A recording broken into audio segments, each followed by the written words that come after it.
जी, हम इसको डेटाबेस की जो फ़ील्ड्स हम बना रहे हैं उसको हम देख रहे थे। हमने जो है ना फॉर्म के ज़रिए जो डाटा था वो हमने इन फ़ील्ड्स के अंदर स्टोर करवाया।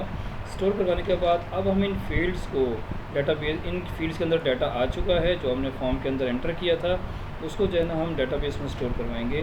तो उसके लिए हम क्या काम करेंगे जी, एक पहली बात तो ये है कि ये आपने जो इमेज अपलोड की है वो आपने एक इमेजेस का फ़ोल्डर बनाना है। ये इमेजेस का आपने एक फ़ोल्डर बनाया हुआ है, तो इस इमेजेस के फ़ोल्डर में आपने इसको शिफ्ट करवाना है। तो हमने वही काम किया जो हमने move uploaded file image temporary name, यहाँ पर इमेज टेम्परेरी नेम कौन सा नेम, ये वाला इमेज का जो टेम्परेरी नेम है, इस नेम से ये फ़ाइल हमारी इस पाथ पे हमारे कंप्यूटर में पड़ी है, यहाँ से ये अपलोड हो जाए इस फोल्डर के अंदर। ये इसकी डेस्टिनेशन है, तो ये इस फोल्डर के अंदर ये मूव हो जाएगी। ठीक है, उसके बाद हमारे पास इंसर्ट की क्यूरी चलती है।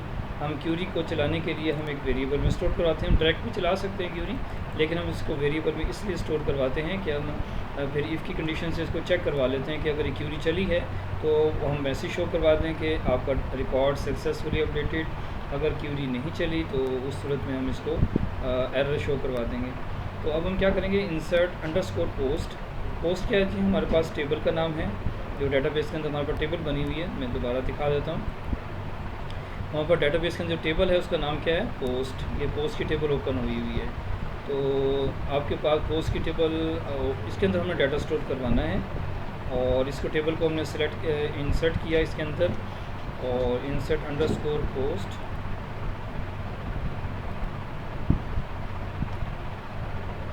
ये हमारे पास post title, post date, post author, इनके इसके बाद हमारे पास होती हैं ये फील्ड्स के नेम होते हैं जो डाटाबेस में बने हुए हैं। ये वो फील्ड्स आएंगी जो आपकी डाटाबेस में बनी हुई हैं। कॉमा लगा के आप तमाम फील्ड्स, 5 फील्ड्स बनी हुई हैं, आईडी छोड़ देंगे आप, क्योंकि आईडी जो है ना वो ऑटो अपडेट होगा, उसको आप छोड़ देंगे। उसके अलावा जो आपके पास फील्ड्स हैं वो सारी आपने डाटाबेस वाली इसी तरतीब से यहाँ पर दे देनी है। उसके बाद वैल्यूज़ हमारे पास कौन से वेरिएबल्स में हैं, वैल्यूज़ हमारे पास इन वेरिएबल्स में हैं।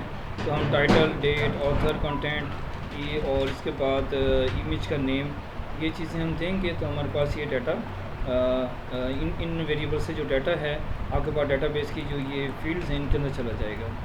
ये हमने क्यूरी बना ली। इस क्यूरी को बनाने के बाद हम इसको चलाएंगे, इसको रन करना होता है। ठीक है, तो रन करने के लिए हमारे पास वही MySQL अंडरस्कोर क्यूरी की हमारे पास वो एक स्टेटमेंट होती है जो क्यूरी को चलाएगी। ये आप एक रन के वेरिएबल में स्टोर करवा सकते हैं, फायर के वेरिएबल में, ये हमारा अपनी मर्ज़ी का यूज़र डिफाइंड वेरिएबल है, इसके अंदर आप स्टोर करवा सकते हैं।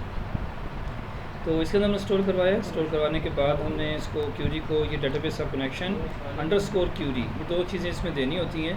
तो इन दोनों को देने के बाद ये हमारे पास क्यूरी चल जाएगी और इस कनेक्शन के साथ ये क्यूरी हमारी चल जाएगी।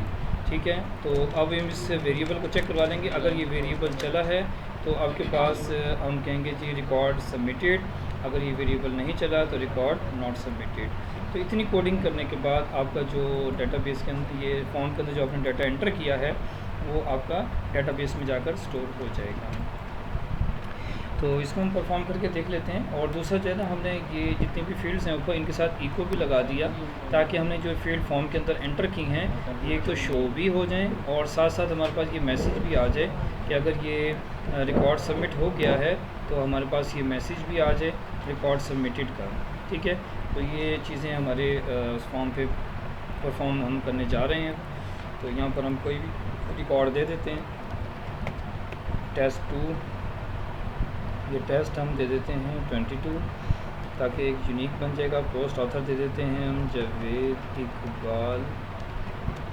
उसके बाद हम यहाँ से फ़ाइल सेलेक्ट कर लेते हैं, कोई भी इमेज फ़ाइल हो या कोई भी फ़ाइल हो। ये तो आपको पता है कि फ़ाइल की जो इनपुट टैब है वो सब कुछ उठा लेता है। और इसके बाद हम दे देते हैं पोस्ट बाय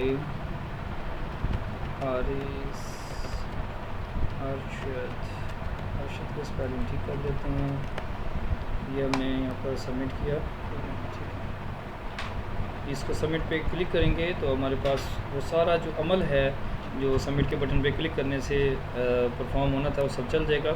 ये हमारे पास इको भी हो गई, जो इनके अंदर आपने डाटा इनपुट किया, आपके पास और टाइटल भी आ गया, डेट भी आ गई, ऑथर नेम भी आ गया, पोस्टेड बाय भी आ गया, और इमेज का नेम, टेम्परेरी नेम, और उसके बाद रिकॉर्ड सबमिटेड भी हो चुका है जी।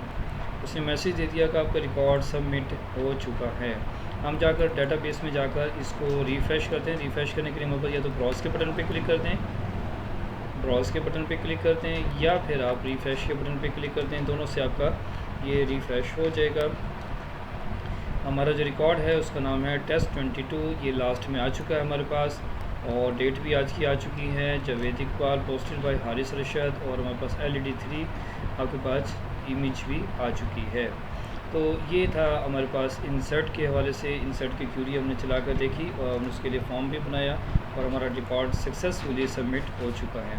नेक्स्ट वीडियो में हम जो है ना इसका नेक्स्ट जो स्टेप हैं उनके ऊपर वर्किंग करेंगे। नेक्स्ट वीडियो तक इजाज़त दीजिए। अस्सलाम वालेकुम रहमतुल्लाहि व बरकातहू।